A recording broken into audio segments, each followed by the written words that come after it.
도무지 이해되지 않는 도쿄올림픽 속 미스터리, 골판지 침대를 빼놓을 수 없죠. 도쿄올림픽 공식 파트너 업체가 제작한 이 골판지 침대는 최대 하중이 200kg인데요.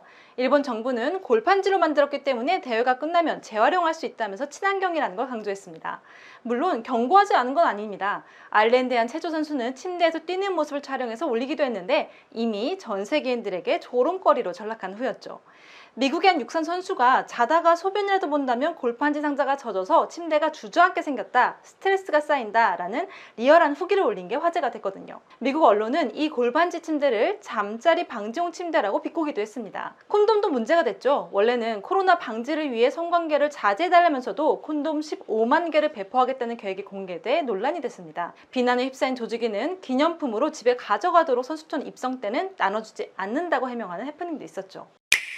모두가 아니라고 할 때 고를 외치고 결국 올림픽을 연 일본. 방역 자신감이 도대체 어디서 나오는 건지 미스터리한데요. 올림픽 시작 전부터 선수촌에 입성한 선수들 사이에서 감염자가 속출하기 시작합니다. 방역 규칙도 들쑥날쑥한데요. 주류 반입은 가능하지만 혼술해야 한다는 전제가 있거든요. 문제는 모든 선수가 1인실을 쓰진 않는다는 사실이죠. 그럼 8인실을 쓰는 선수들이 각자 술을 가지고 들어와 마시면 방역 규칙 위반일까요? 아닐까요? 또 입국한 관계자나 취재진은 총 나흘간 격리를 해야 하는데 유일한 자유는 편의점 15분 방문이라고 합니다. 16분 이상이면 1차 경고, 2차는 취재카드 반납이죠. 그럼 15분까지는 안전하고 16분은 위험하다는 건가요? 조직위는 우버이츠 이용도 허가했습니다. 문제는 우버이츠로 뭘 주문하는지 알 수가 없다는 거죠.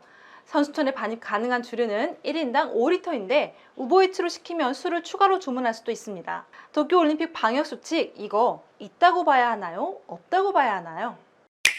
도쿄 신주쿠 교회 내 모습을 드러낸 거대한 꼭두각시 인형. 대나무로 만든 높이 10m의 거대 인형은 50개의 로프 크레인으로 연결돼서 손발을 흔들면서 춤을 추는데요. 기괴한 이 인형의 정체는 부흥을 기원하는 부흥올림픽 상징물 모코입니다.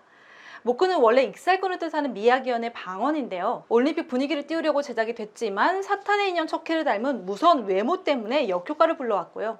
도쿄 시부야에 등장한 대형 열기구도 미스터리합니다.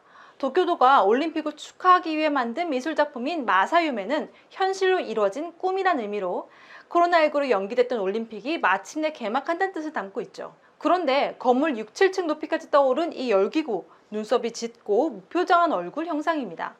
이 정도면 현실로 이루어진 악몽 같은데요. 춤추는 거대한 척키와 하늘에 떠있는 기괴한 얼굴, 정말 올림픽 분위기 띄우려고 만든 거 맞나요? 올림픽 후원으로 대목 노린 대기업들 도리어 발 빼기에 바쁜데요. 대표적인 그룹은 토요타 자동차입니다. 최고의 스폰서인 토요타는 여러 가지가 이해되지 않는 올림픽이 되어가고 있다면서 개막식 불참을 선언했습니다. 올림픽에 대한 여론이 악화되다 보니 여기에 후원하는 기업 이미지마저도 저하될 수 있다는 판단인 건데요. NTT, NEC 등 주요 일본 기업도 개회식에 불참했고요. 후지스는 회사 간부들의 경기 관전 계획까지 철회했죠.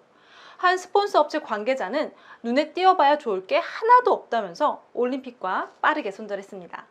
그렇다면 도쿄올림픽 공식 후원사인 삼성전자는 어떨까요? 삼성전자는 코카콜라, 알리바바, 토요타, 인텔 등과 함께 14개의 최고의 스폰서 중 하나인데요. 88 서울올림픽 지역 파트너로 올림픽 후원을 시작한 이후에 2028년 미국 로스앤젤레스 올림픽까지 후원 계약을 맺었죠. 여느 때처럼 올림픽 특수를 기대했던 삼성, 이번엔 다릅니다. 역시 여론을 고려해서 최소한의 기본 활동만 할 예정이고요. 언론 홍보도 최소화하고 있죠. 대놓고 홍보도 못하고 안 하자니 천문학적인 후원 비용은 아깝고 이 정도면 올림픽을 아예 취소한 것과 다를 바 없지 않을까요? 한국 선수단이 도쿄올림픽 선수촌 입성 뒤에 내걸었던 이순신 장군 현수막. 일본 측이 불온한 반일 메시지라면서 시비를 걸었죠. IOC까지 나서서 현수막 철거를 강력하게 요구했습니다. 올림픽 관련 모든 장소에서 어떠한 시위와 정치적, 종교적, 인종적 활동을 허용하지 않는다는 올림픽 헌장 50조에 따른 것이었죠. 대한체육회는 올림픽 시설 내에서 우길기 사용 안 하겠다고 하면 우리도 현수막 철거할게 라고 제안했고 IOC가 이를 받아들이면서 현수막은 이틀 만에 철거가 됐습니다.